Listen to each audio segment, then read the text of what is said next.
The courtroom was a powder keg, and 17-year-old Marcus Jackson was the spark. His hands, cuffed like he was some kind of animal, trembled not from fear but from rage so pure it could burn the walls down. He stared at Judge Evelyn Harper, her smug sneer slicing through him like a blade, and thought, "This is how it ends my life, my future, stamped out before it begins." Marcus stood accused of stealing a car, a beat-up sedan he'd never touched. The evidence was flimsy, blurry security cam still, and a white store clerk's shaky testimony claiming he looked like the type. But in this small, suffocating Georgia town, that was enough.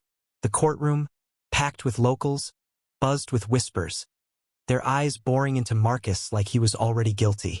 His mother, Lena, sat in the front row, her hands clasped so tight her knuckles paled, her face a mask of quiet devastation. She'd raised Marcus to be proud, to stand tall. But how do you stand when the world's boot is on your neck? Judge Harper leaned forward, her voice dripping with disdain. "Mr. Jackson, do you have anything to say for yourself before I pass sentence?" Her tone suggested she'd already made up her mind. Marcus straightened, his cheap suit pulling tight across his shoulders. He was no thief, but he knew the truth didn't matter here. Not when his skin was the only evidence they needed. "I didn't do it," he said, his voice steady but laced with fire. "You know I didn't. But you don't care, do you? You see me and you see a criminal. That's all this is." The room gasped. A few spectators muttered slurs under their breath. Harper's face reddened, her gavel twitching in her hand like she wanted to smash it down on Marcus's skull. "You dare speak to me like that?" she snapped. "I've seen your kind before, arrogant, entitled, thinking you can disrespect this court and walk away. You're nothing but a—" The word hung unspoken, but it landed like a slap. Lena's head snapped up, her eyes locking on Harper's. Marcus's lawyer, a nervous public defender named Tom Grayson, fumbled with his papers, trying to interject. "Your Honor, my client is—" "Silence," Harper barked. "This boy needs to learn respect. 30 days in county jail, and I'm recommending no early release. Maybe some time behind bars will teach you your place, Mr. Jackson." Lena let out a choked sob. Marcus's jaw clenched so hard it ached, but he refused to look away. He wouldn't give Harper the satisfaction of seeing him break. The bailiff stepped forward, ready to drag him away, when the courtroom door burst open with a bang. A man in a crisp military uniform strode in, his boots echoing like gunshots on the hardwood floor. He was black, mid-40s, with a chest full of medals that gleamed under the fluorescent lights. The room fell silent, every head turning. Even Harper froze, her gavel hovering mid-air. "Colonel James Carter, United States Army," he announced, his voice commanding the space. "I need to speak with you, Judge Harper. Now." Harper blinked, her composure cracking. "This is highly irregular," she stammered. "We're in the middle of—" "Now," Carter repeated, his tone leaving no room for argument. He held up a phone, its screen glowing with an incoming call. "The Pentagon's on the line. They want you, personally." The courtroom erupted in murmurs. Marcus's heart pounded, confusion mixing with a flicker of hope. Lena gripped the bench, her eyes wide. Harper's face drained of color, but she gestured for the bailiff to pause. "Take the defendant back to holding," she ordered, her voice tight. "We'll reconvene after I deal with this interruption." As Marcus was led away, he caught Colonel Carter's eye. The man gave him a slight nod, a promise that something bigger was at play. In the holding cell, Marcus paced, his mind racing. Who was Carter? Why was the Pentagon calling? And why did it feel like the ground was shifting beneath him? Back in the courtroom, Harper took the call in her chambers, her hands shaking as she held the receiver. The voice on the other end was calm but unyielding, belonging to a high-ranking official whose name made her stomach drop. "Judge Harper, you've made a grave mistake," the voice said. "Marcus Jackson isn't just some kid. He's a candidate for a classified Pentagon program, vetted and approved at the highest levels. You're about to ruin a future that's critical to national security." Harper's mouth went dry. "Two didn't know," she managed. "The evidence." "There is no evidence," the voice snapped. You've let bias cloud your judgment. We've been watching this case and we've seen enough. Drop the charges, or your career ends today. The call ended with a click. Harper sat frozen, the weight of her actions crashing down. She'd built her reputation on being tough, on keeping order, but now she saw it for what it was. A system that chewed up kids like Marcus and spit them out. She'd been complicit, even eager, and the shame burned. Back in the courtroom, Marcus was brought out again. The crowd was restless, sensing something monumental. Harper returned, her face ashen, her usual swagger gone. She cleared her throat, avoiding Marcus's eyes. After new information has come to light, I'm dismissing all charges against Mr. Jackson, she said, her voice barely above a whisper. You're free to go. The room exploded. Lena leapt to her feet, tears streaming as she rushed to Marcus, pulling him into a fierce hug. The spectators were divided. Some cheered, others jeered, shouting about favoritism and special treatment. Marcus barely heard them. He was free, but the anger still simmered. Freedom didn't erase the humiliation, the cuffs, the way Harper had looked at him like he was less than human. Colonel Carter approached, his presence calming the chaos. Marcus, he said, his voice low but firm. You've got potential most people can't even dream of. The Pentagon sees it. I see it. Don't let this place define you. Marcus nodded, his throat tight. What's this program? He asked, barely daring to hope. Carter smiled faintly. Something that'll change your life. But first, let's get you out of here. As they walked out, Marcus glanced back at Harper. She stood alone at the bench, staring at the gavel block with its carved note. Justice or shame? For the first time, she looked small, broken by her own reckoning. Marcus turned away, his mother's arm around him, and stepped into a future he'd fight to define on his own terms. The weeks that followed were a whirlwind. Marcus and Lena were flown to D.C., where he learned about the Pentagon's program, a highly selective initiative for young leaders with exceptional aptitude in tech and strategy. Marcus had been scouted after acing a national coding competition, his application buried under bureaucracy until Carter's team flagged it. The car theft charge, it turned out, was a setup by a local rival's family, bitter over Marcus's success. The Pentagon's call wasn't just about saving him. It was about protecting an asset. But the victory was bittersweet. Marcus couldn't forget the courtroom, the weight of eyes that saw him as a stereotype before they saw him as a person. He threw himself into the program, excelling in simulations and earning respect from peers who didn't care about his skin color, only his skill. Yet every night, he replayed Harper's words, the venom in her voice. He wasn't just fighting for himself anymore, was fighting for every kid like him, trapped in a system rigged to fail them. Back in Georgia, Harper's reputation unraveled. The story of the Pentagon's intervention spread, fueled by local news and social media. Posts on X called her out, some with grainy courtroom photos, others with scathing threads about systemic bias.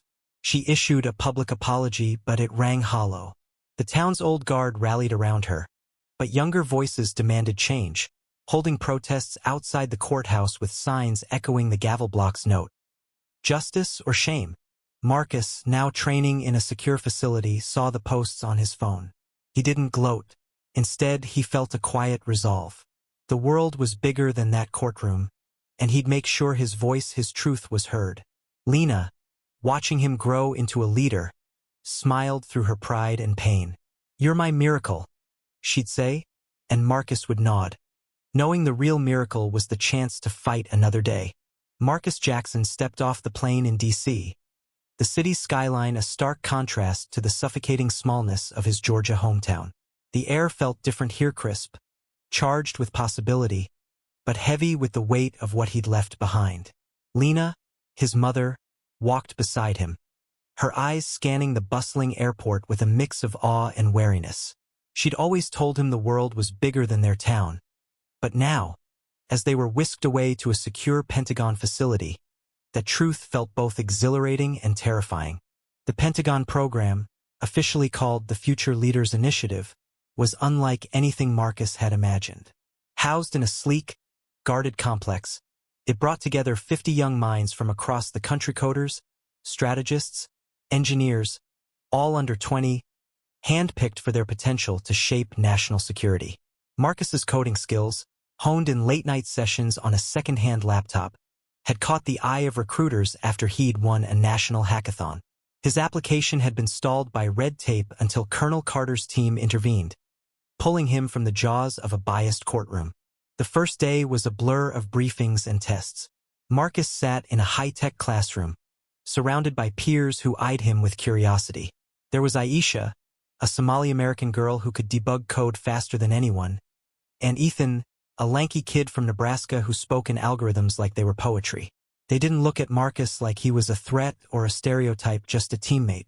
For the first time, he felt seen for his mind, not his skin.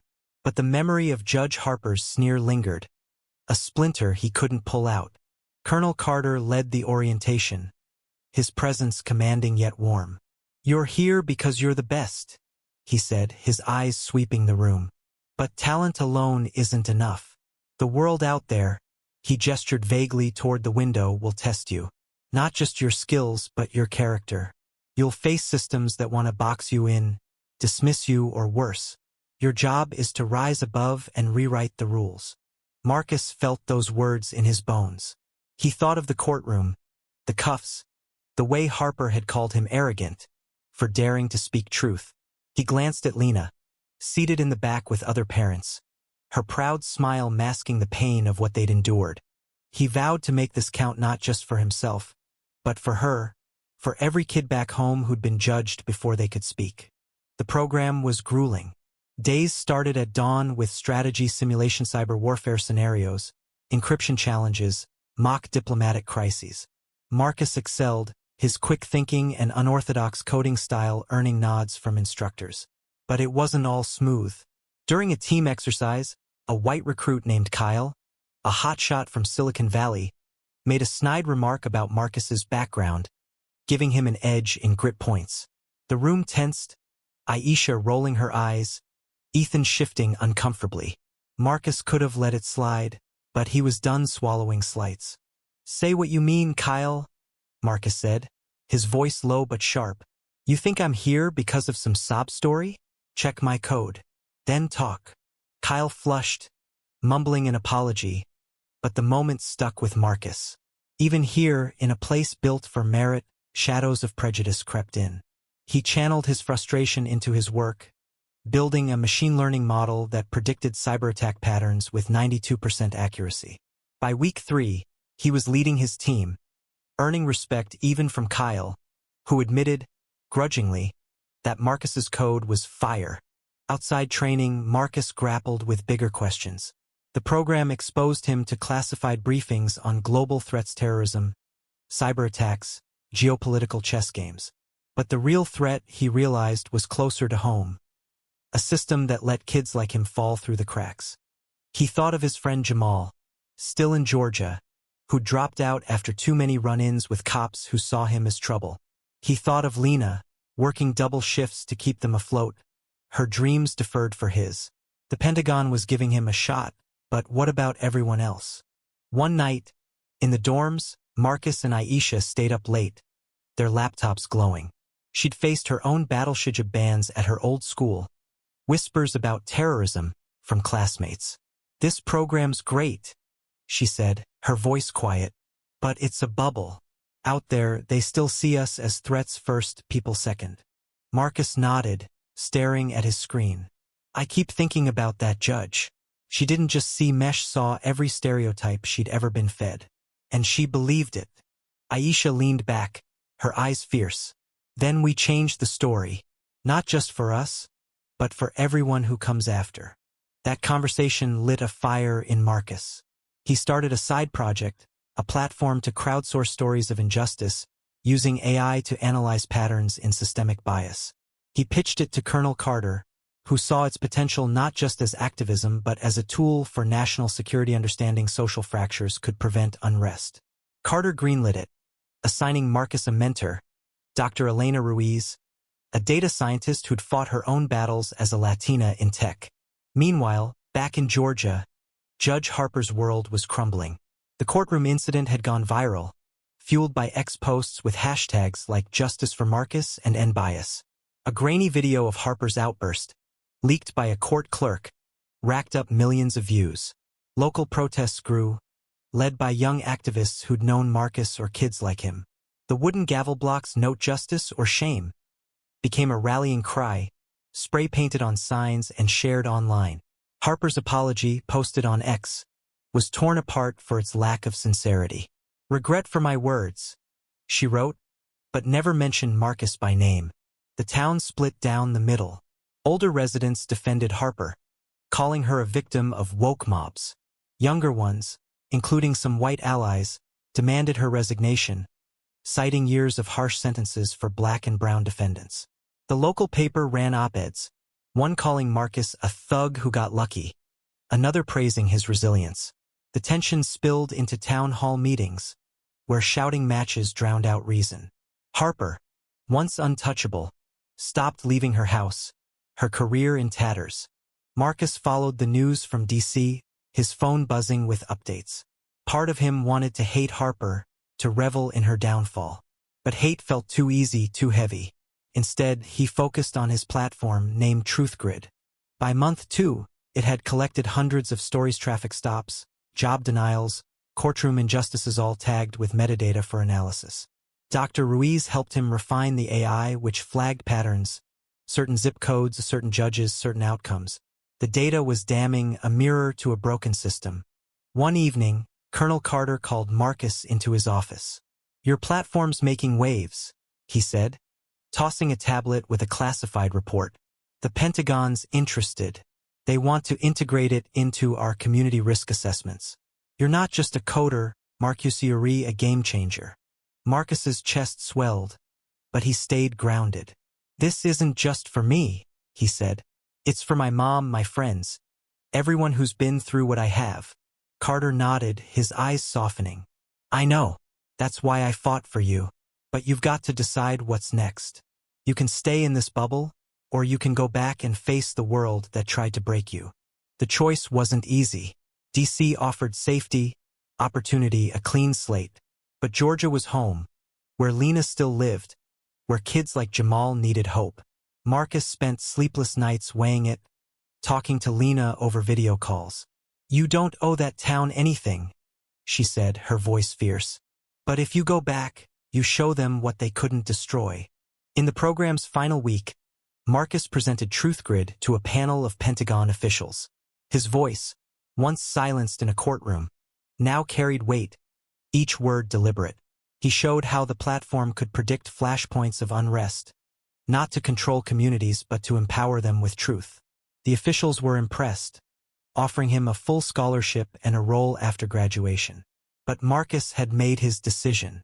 He returned to Georgia, not as a victim, but as a force. With Carter's support, he launched TruthGrid locally, partnering with activists to share stories and push for reform. The platform's data led to a state investigation of Harper's court, uncovering years of biased sentencing.